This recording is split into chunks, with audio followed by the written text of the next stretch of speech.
Hello, welcome to another video. Today I'm just going to talk about a few tools that I'm using to build my garden shed or garden office or whatever they want to call it, depending what you use it for. So, building any garden shed or garden office is all about cutting timber and joining it together with the correct measurements. The most important part of the whole thing is to have the right amount of tools. Because if you don't have the right tools, you're just not going to get the right cuts, and it's just going to make a bit of a mess, and it might not give you the right finish, even though it might be fully up and erected and, with the roof and everything. So the tool that I've actually worked on and I rely on right now, and our value for money in the current climate, we've got DeWalt drill with an 80 volt battery, 4 amp, so this would last for a while. That's why I've got a bigger battery. I do have a thin one as well, but better to have a thick battery so it lasts for a while. I have a DeWalt blower, so that would blow all the dust and everything away out of the way, so that's absolutely amazing, worked perfect. Then I went for a Draper laser sliding compound saw. So this is one of these sliding compound saws that would cut wood. This is again value for money. It's about £130 from Toolstation. There are a lot of people that are selling for $200 or something, but this is not worth £200 in any day. I would pay less than 130 as well if I could, but I think that's the cheapest I found. If you see, it's pretty cheap the way it's made, and you can see it as well, because just everything speaks for itself. The label is all a bit bent, it's not straight, not that it matters, and overall the feel of the thing as well, it doesn't feel that it's solid. But it's Draper again. I believe that they believe in the quality of the cuts. It has a laser as well, so when you switch it on, it actually has a laser that comes on. There it is, you can see that. So if I was to put a wood underneath here, it would just, here we go. I'm not sure why I would need a laser, but sometimes when you have a mark on a wood, you probably want to make sure that it's actually, that's where it's going to cut. So that's probably why we have laser. And the previous model of the compound saw I had, it didn't really have a laser, so we have to just we had to put this blade down, see where it's going to cut, go and bring it back up, align it, and then cut it. But this has got laser on it, so it makes things slightly easier. Brilliant piece of kit. It cuts 90 degrees as well, so I have cut a 90-degree cut here on this wooden cladding, and it's done a very good job. So say I've got one piece here of wood, and I've got another piece here. If I want to join them together in the corner, I can do that, and it will give a perfect finish on the outside of the here. So yeah, this is all to do with the tool that you use. And then I've got a circular saw. Once again, a wireless circular saw better than a wired one, because you just don't know where you're going to take it, and I hate to be pulling the wires and then tugging and stuff. So the only thing I have wired is the compound sliding saw. Everything else is battery operated.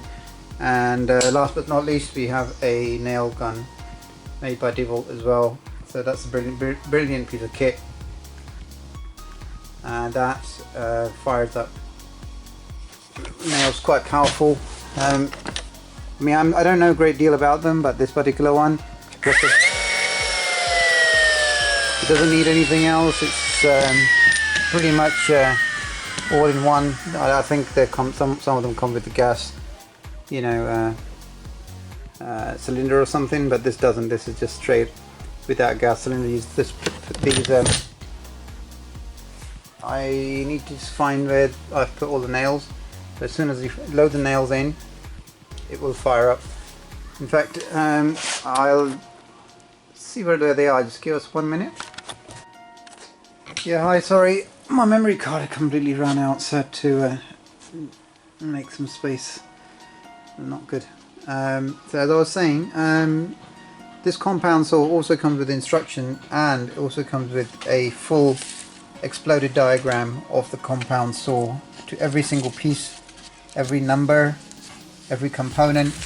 and it also shows you what each component is actually installed. So if something goes wrong, you know exactly what screw to buy, what nut to get. This is very rare to find nowadays.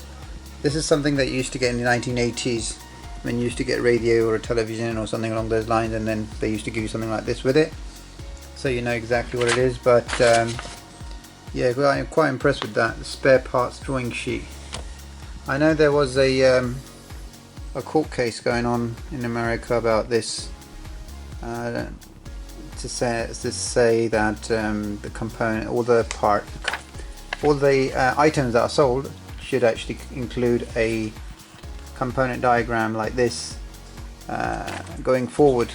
So don't know how far that went, but yeah, all the technicians were saying it was more to do with the phone side of things, but in general as well, that it helps people to retain their products just for longer and service them as well, rather than just throwing them away.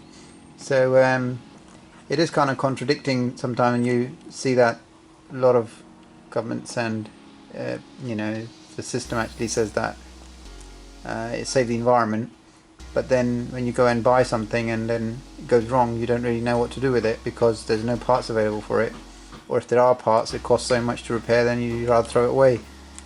But something like this really helps, because then you're not actually at mercy of the manufacturer, because you can actually pick up the parts from somewhere, whoever sells them, third party or whatever, because most of the time all these parts or all these components are not actually made by one person or one company.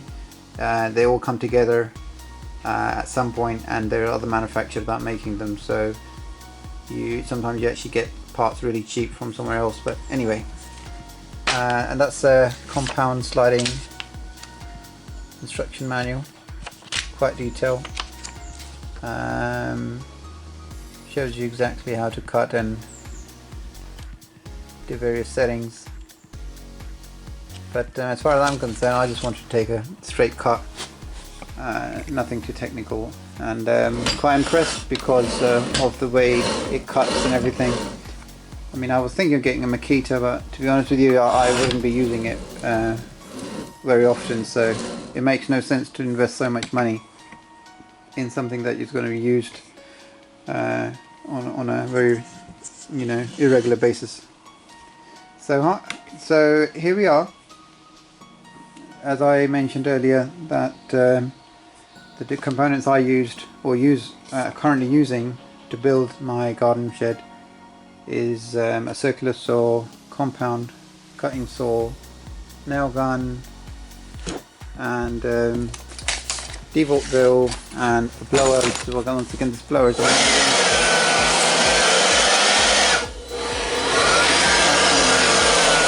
this really helps. I mean, it saves me brushing, because you can just blow all the dust and all the leaves or whatever you're actually working on in one area, and then just pick them up afterwards. It's definitely worth having one of those. So yeah, it's called the DeVault. Where is it? There must be a model number on it. It's the DCV100. So yeah, there it is. It's the yeah, DCV100.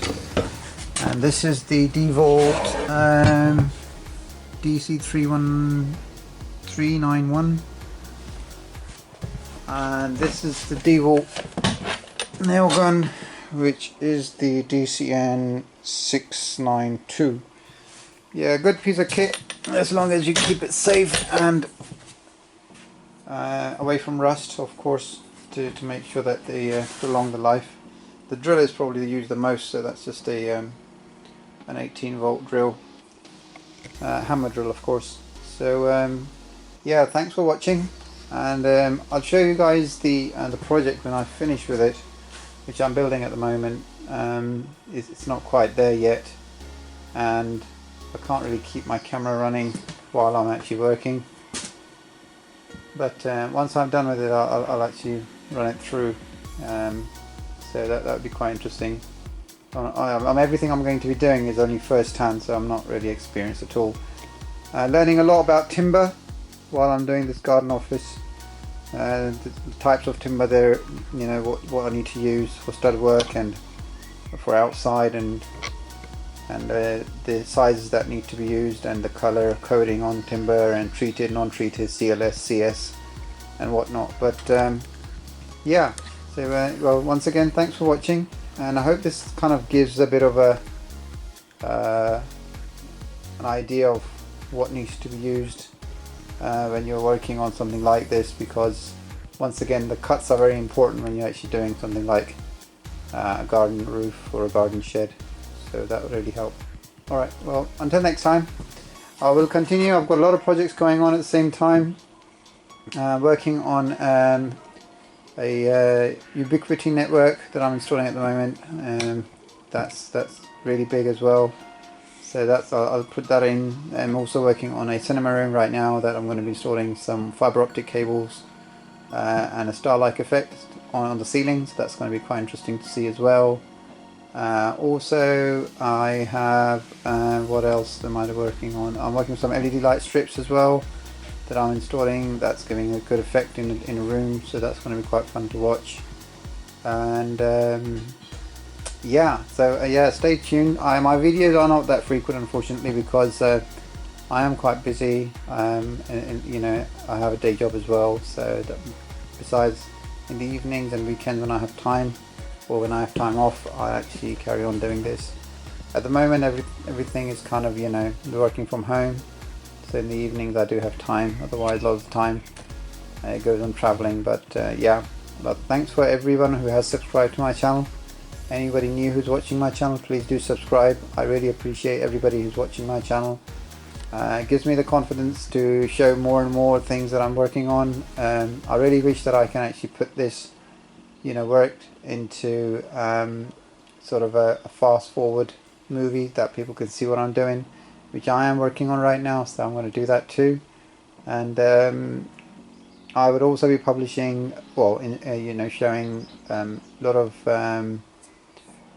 repairs on a lot of items as well. So yeah, my work, it ranges from, you know, from doing DIY going all the way to doing electronics, and you know, all sorts pretty much, you know. So there's no one thing that I do. So anyway, thanks for watching. Until next time, bye for now.